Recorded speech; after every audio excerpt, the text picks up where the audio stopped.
You're listening to The Jacob Valk Show. He's breaking down the latest and greatest in sports as only he can. Follow him on Twitter at RealJacobValk. Here he is, Jacob Valk.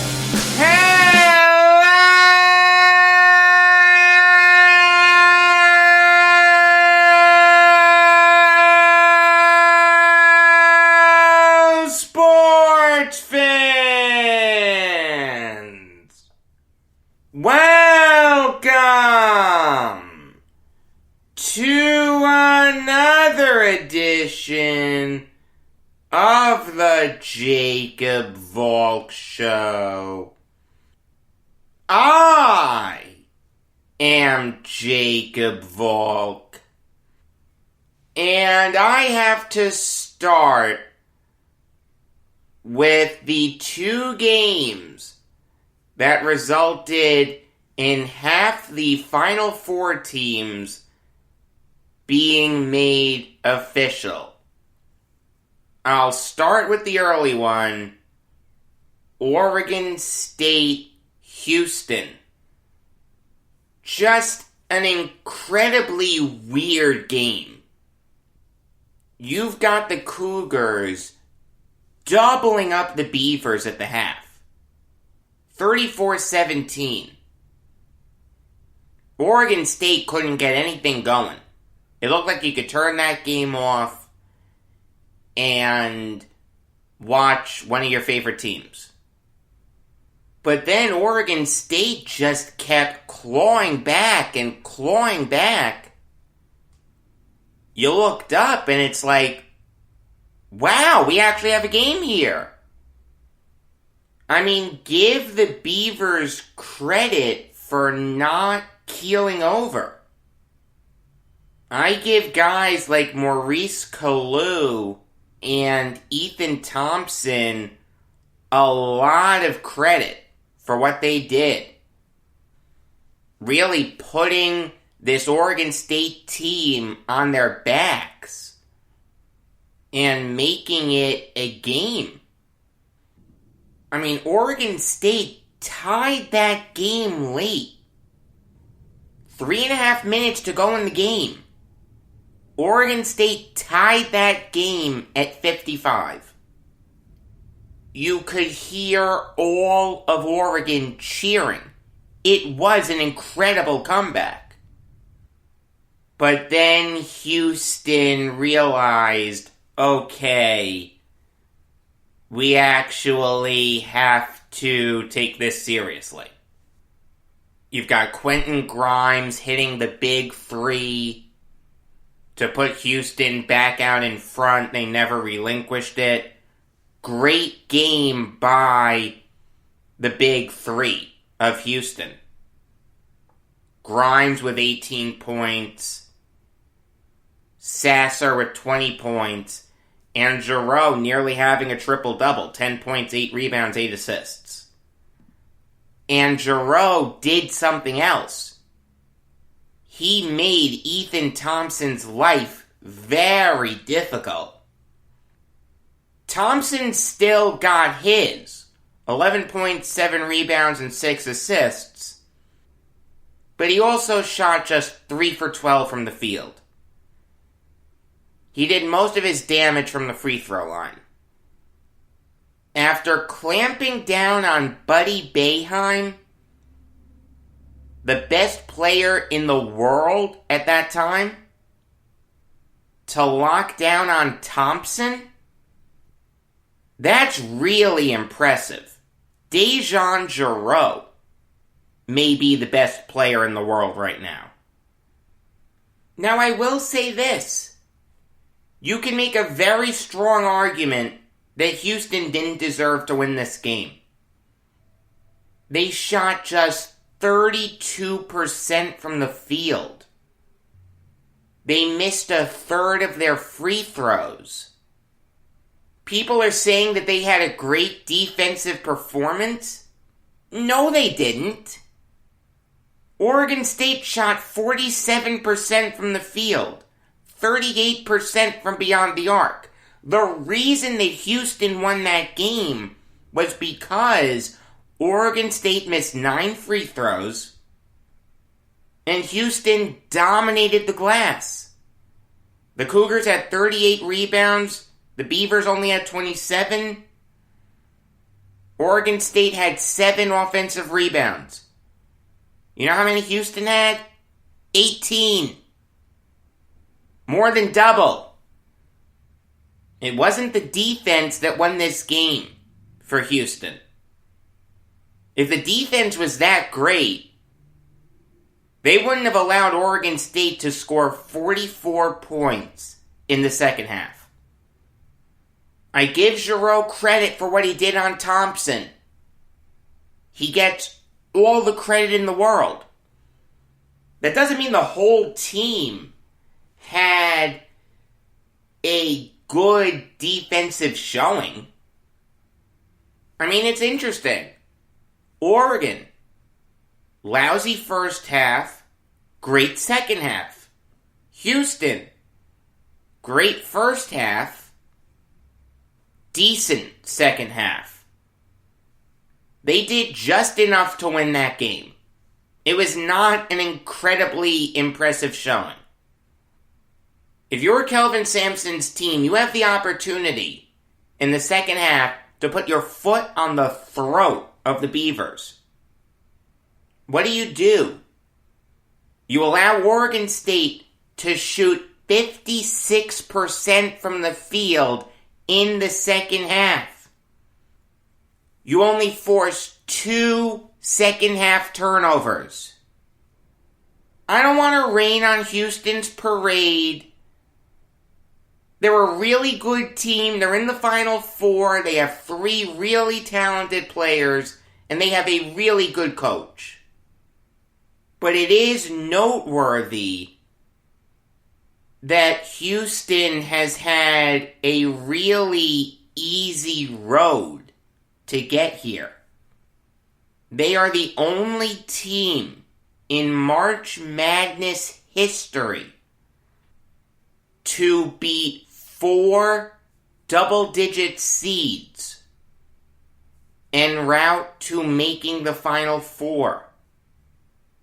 They beat a 15 seed in Cleveland State, a 10 seed in Rutgers, an 11 seed in Syracuse, and a 12 seed in Oregon State.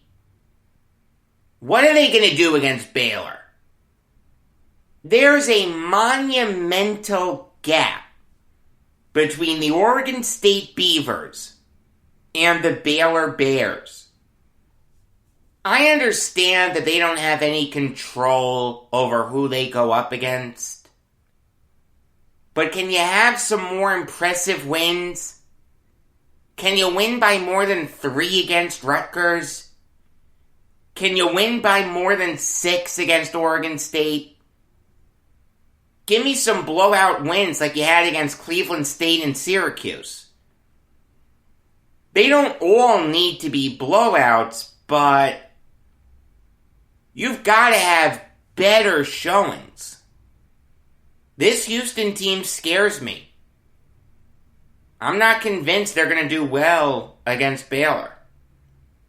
Speaking of Baylor, it's time to talk about them. The one thing I want to say first and foremost is congratulations to Scott Drew. This guy really deserves it.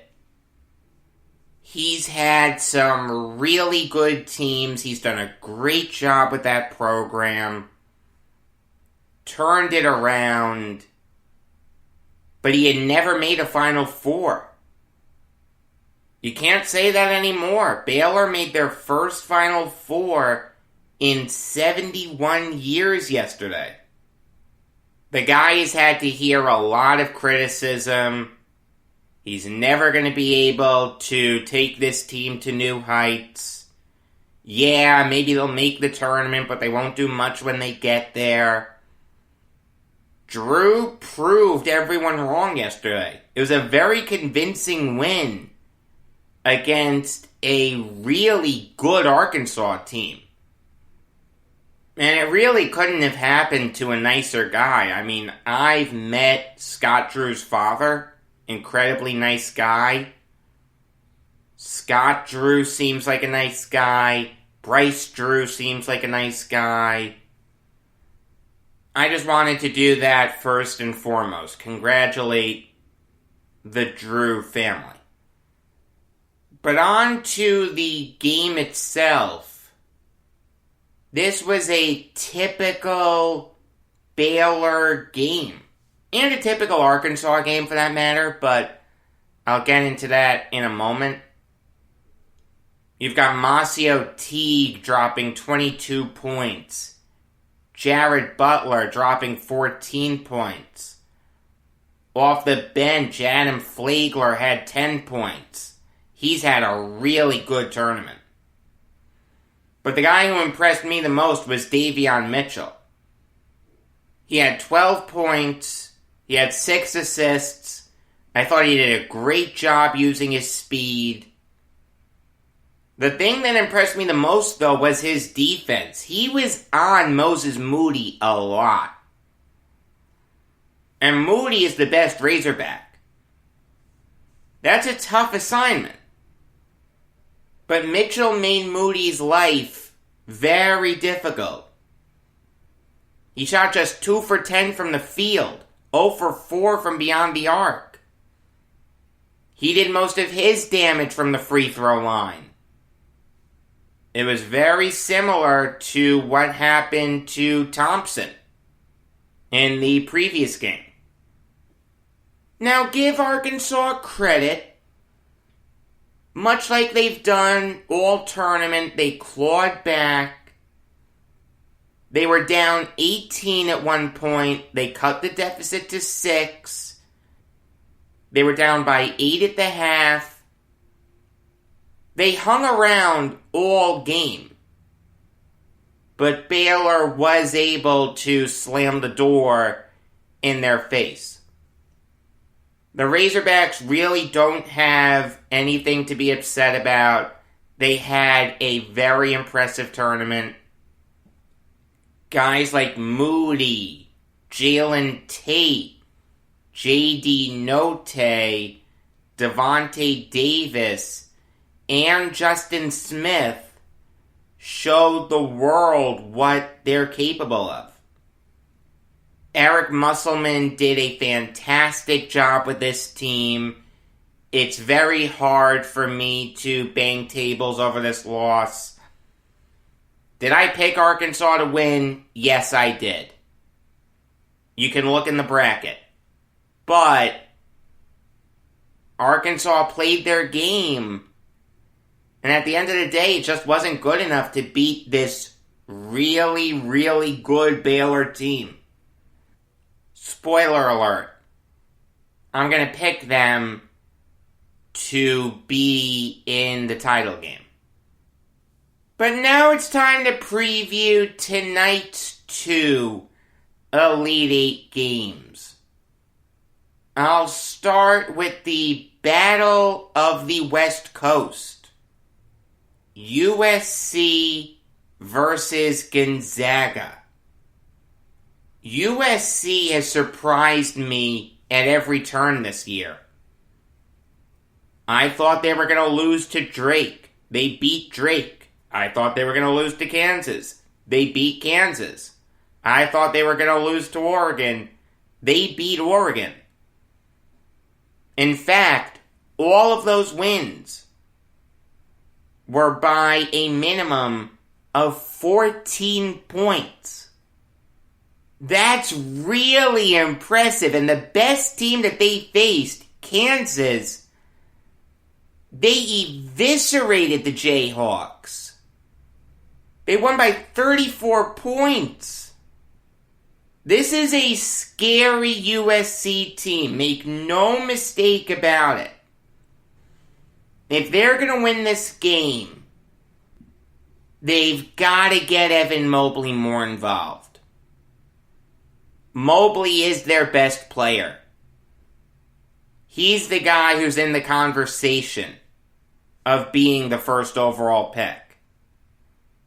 The guy only had 6 shots against USC. He had just 10 points. Now, he had 8 rebounds. He had 6 assists. I'm not knocking him.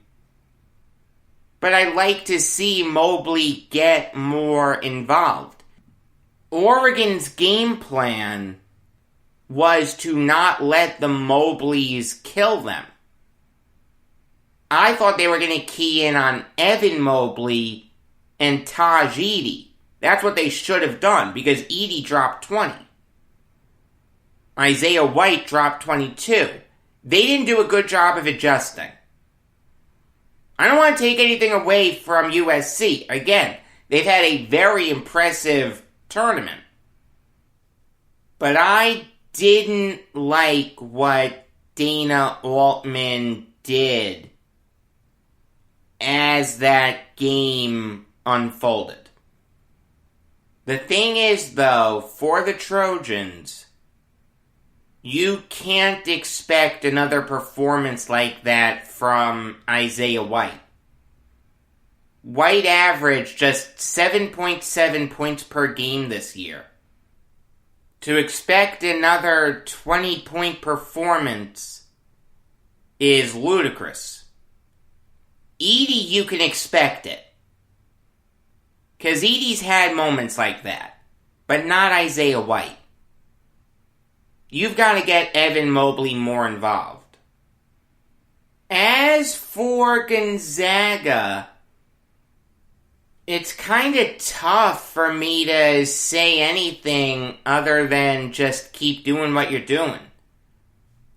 Gonzaga has destroyed all comers in this tournament. And the whole year, for that matter. Kispert's looked impressive, as has Timmy, Suggs, Ayayi, and Nemhard. I will say this about Suggs, though. I don't like that he hasn't been the best Bulldog. If I'm going to take him with a high lottery pick, I'd want him to show up a little bit more. There hasn't been a game in this tournament where it's been Suggs' game. I mean, let's be honest. Against Norfolk State, he wasn't that good. Against Oklahoma, he was good. He had 16 points. But he also shot just 1 for 6 from beyond the arc. And Drew Timme had a double-double. Then against Creighton, Suggs was the only starter for the Zags that didn't score at least 10 points. He turned the ball over 6 times. I gotta be honest with you, I don't think any prospect in this draft has really seized the moment in this tournament to drastically help their draft stock, with the exception of Buddy Boeheim. Maybe I'll throw Davion Mitchell in there also. Maybe. I need to think about it. But that's what I would say to Gonzaga. Keep doing what you're doing. Push the tempo on offense. And defensively, they've been impressive. Oklahoma scored the most points against them out of any team in this tournament. They scored 71 points. Now, that's not nothing, but it's also not a gargantuan number. It's not like the Zags have been winning 92-90 games. This is a really good Gonzaga team. It's a team that's very easy to get behind. This is Mark Few's best team ever, which is saying something because he's had some really good teams. I've got to go with Gonzaga here. I just think they're more talented than USC. Moving on now to UCLA, Michigan. This is a Bruins team that just continues to surprise me. I couldn't believe that they beat BYU. Abilene Christian, I thought, would give them a hard time. I definitely thought they were going to beat Alabama. This is, without question, Mick Cronin's most impressive coaching job ever. Which is saying something, because he did a really good job at Cincinnati and Murray State. The biggest thing for the Bruins is to keep playing through the two JJs. Johnny Juzang and Jamie Jaquez. Juzang has been the best Bruin all year, except for the game against Bama. That was more Jaquez. He dropped 17 points. He had 3 steals. That was an all-around team effort by UCLA. That was a very impressive win. Usually, they're very Juzang-centric. The game against the Crimson Tide was a real team effort. You had Juzang showing up, Jaquez showing up. Jules Bernard had 17. Off the bench, David Singleton had 15. Tiger Campbell had 13. Cody Riley had 10. It was probably the best pure team game that UCLA has had all year. I like that Cronin varied his approach, but I do want him to get back to his horses in Juzang and Jaquez, because this is a Michigan team with a ton of talent. The Isaiah Livers injury hasn't slowed them down at all. Hunter Dickinson and Franz Wagner have dominated all tournament. Brandon John stepped up against FSU. Chaundy Brown has stepped up in a couple games. Eli Brooks has stepped up in a couple games. Mike Smith has stepped up in a couple games. These two teams are very similar. Two great players and a really good supporting cast. Coached by two really smart guys. But ultimately, I think Michigan's supporting cast is better. I'll take Juzang and Jaquez over Dickinson and Wagner. But I'll take Brown, Smith, and Brooks over Bernard, Singleton, and Campbell. And I do think Juwan Howard is a better coach than Mick Cronin. He's done a sensational job at his alma mater. I've got to go with the Wolverines. Alright, now I'll give you some NBA Valk talk.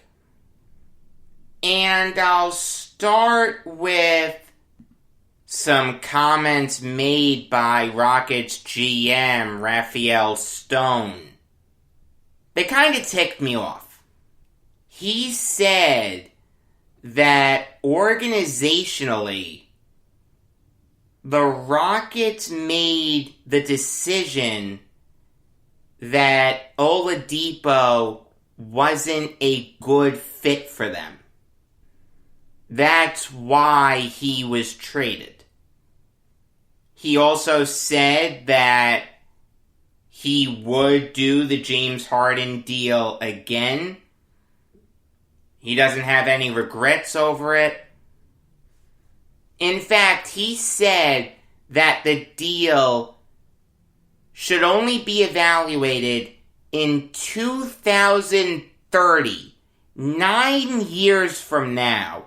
Rockets fans, I feel sorry for you because this guy is inept.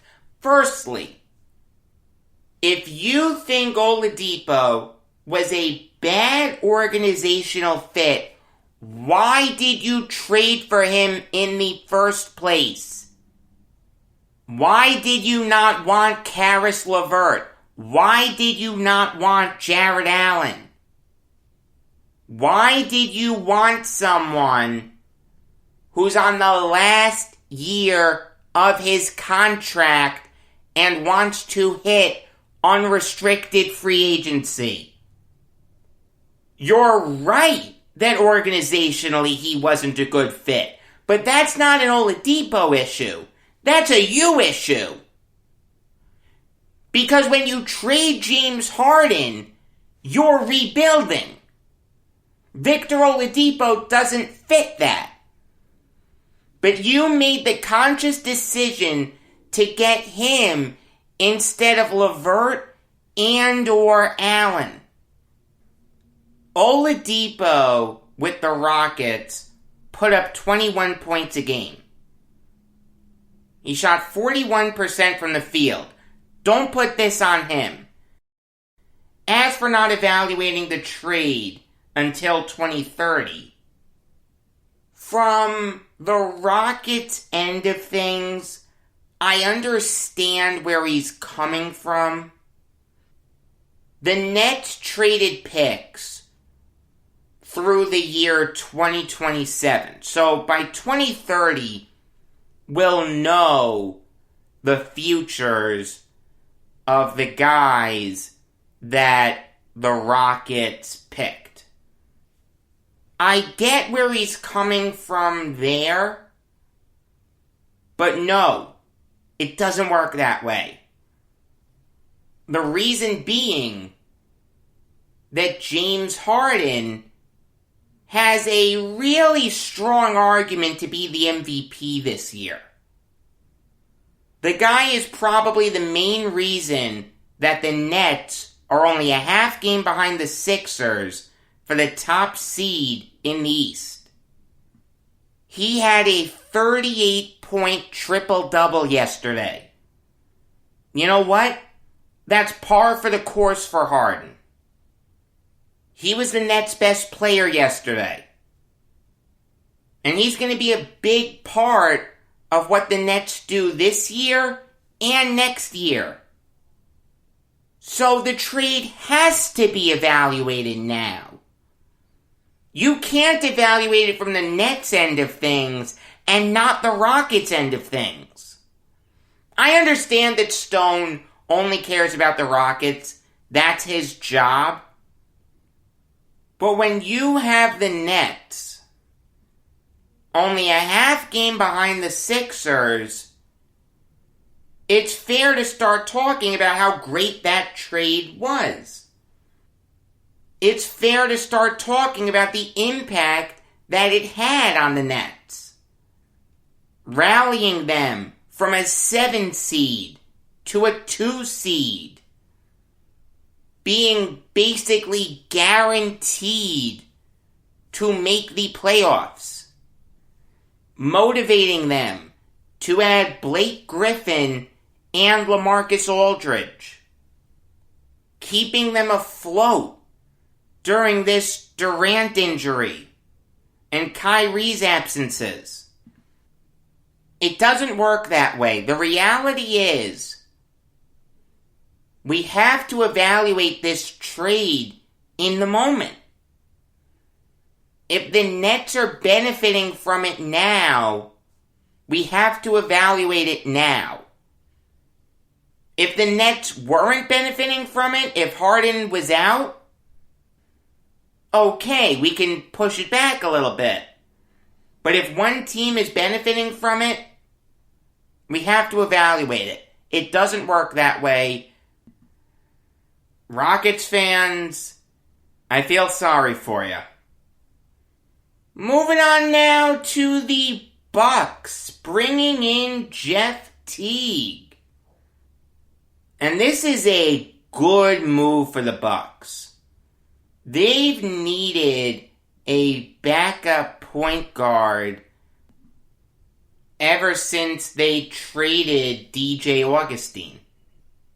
He's now with the Rockets. They tried Bryn Forbes at the backup one.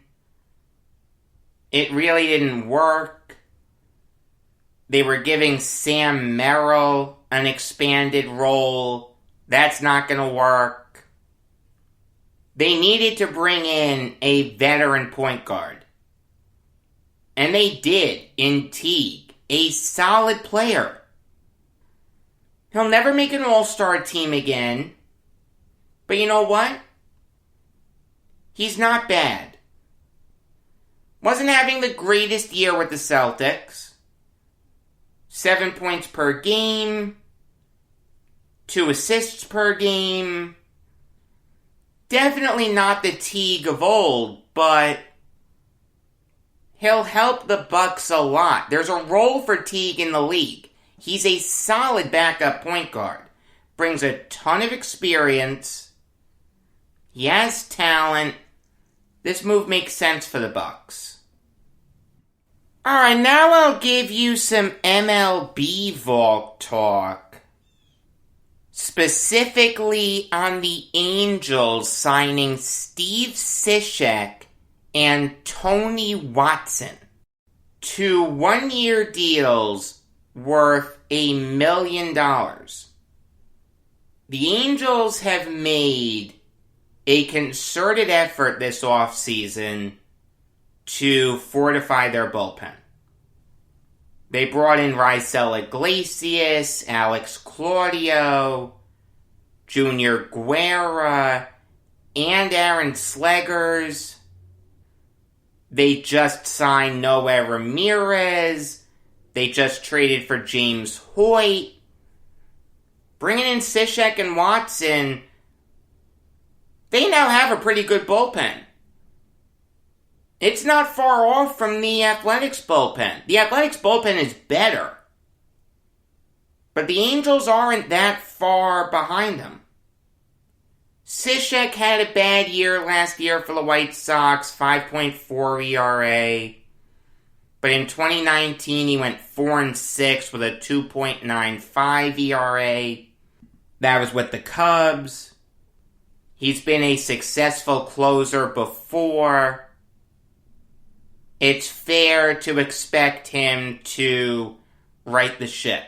And Tony Watson has been a really good lefty reliever in this league for a long time. Thought about advocating for the Yankees to sign him. Last year he went 1-0 with a 2.5 ERA for the Giants. The year before he went 2-2 with a 4.17 ERA. He's a quality southpaw. He's been very successful in this league for a long time. I like him a lot. These are good moves by the Angels. They're going to hang around in the AL West. Can't wait for my MLB preview on Thursday. Going to be a lot of fun. I do want to talk about a sad death in the hockey world, and that is Bobby Schmautz, whose death was announced yesterday, but he actually died on Sunday on his 76th birthday. It's okay if you don't know the name Bobby Schmautz. When you think about the great NHLers of the late 60s to the early 80s, it'd take you a while to get to Schmautzy. But Schmautz was a really, really good hockey player. It took him a while to hit his stride. His first great year was with the 72-73 Canucks. That was his age 27 season. He had 38 goals and 71 points. He had 137 penalty minutes. He was the best player on that team. But the Canucks were an expansion team. They weren't doing anything, so they had no need for a guy like Schmautz. So midway through the 73-74 season, he was traded to the Bruins. His first full year in Boston was Don Cherry's first year as coach of the Bruins. And grapes breathed new life into Schmautzy. He turned Schmautz into a really good checking forward. For most of his Bruins career, he was on a line with Johnny Busick and Greg Shepard. Schmautz spent 5 full years with the Bruins. In those 5 years, he never scored less than 20 goals. His most famous goal came in Game 4 of the 1978 Stanley Cup Final. The Canadiens started that series off with a 2-0 lead. When the two teams went to Boston, the Bruins won Game 3. So Game 4 was a big game. It was tied at 3 at the end of regulation. Schmautz scored the game-winning goal. Unfortunately for Beantown, the Habs would win the next 2 games 4-1. I didn't know this. Thank you, Wikipedia. With the Bruins, Schmautz scored 26 playoff goals. You know how many playoff goals Bobby Orr scored for the Bruins? 26. Something about those Bobbies, man. Schmautz finished his career with the 80-81 Canucks. He had 61 points that year. He had 137 penalty minutes. The Canucks didn't offer him a new contract, so he retired. But he could look back on his career with pride. He had a career that anyone would be proud of. It's a shame that he's been lost to history somewhat. May he rest in peace.